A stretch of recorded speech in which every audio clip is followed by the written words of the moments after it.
18வது IPL திருவிழாவின் 8வது league போட்டியான Chennai Super Kings, Royal Challengers Bengaluru அணிகளுக்கான இந்த போட்டியில் டாஸ் வென்ற சென்னை அணி பந்துவீச்சை தேர்வு செய்தது. அதன்படி முதலில் பேட்டிங் ஆடிய பெங்களூரு அணி 20 ஓவர்கள் முடிவுல 7 விக்கெட்டுகள் இழப்பிற்கு 196 ரன்கள் எடுத்தது. இதில் பெங்களூரு தரப்பில் அதிகபட்சமாக ரஜத் படிதார் 51 ரன்கள் எடுத்துள்ளார். சென்னை தரப்பில் அதிகபட்சமா நூர் அகமது 3 விக்கெட்டுகள் வீழ்த்தியுள்ளார்.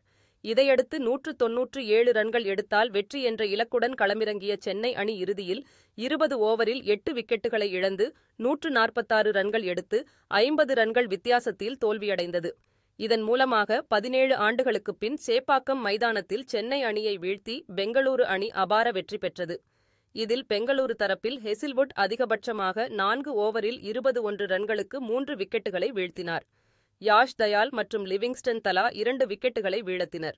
இப்போட்டியில் பெங்களூரு அணியின் கேப்டன் ரஜத் படிதார் ஆட்டநாயகன் விருதை பெற்றார். அடுத்ததாக 8வது நாளான இன்றைக்கு நடக்கக்கூடிய 9வது லீக் ஆட்டத்தில் குஜராத் டைட்டன்ஸ் மும்பை இந்தியன்ஸ் அணியை சந்திக்க உள்ளனர். இந்த போட்டி இன்றைக்கு இரவு 7:30 மணிக்கு அகமதாபாத்தில் இருக்கக்கூடிய நரேந்திர மோடி மைதானத்தில் நடக்கிறது. இதில் 2 அணிகளுமே தங்களுடைய முதல் ஆட்டத்தில் தோல்வியைத்தான் சந்தித்துள்ளனர். அந்த வகையில் தங்களுடைய முதல் வெற்றியை பதிவு செய்யப் போவது யார் என்னும் எதிர்பார்ப்பு எல்லோர் மத்தியிலும் எழுந்துள்ளது.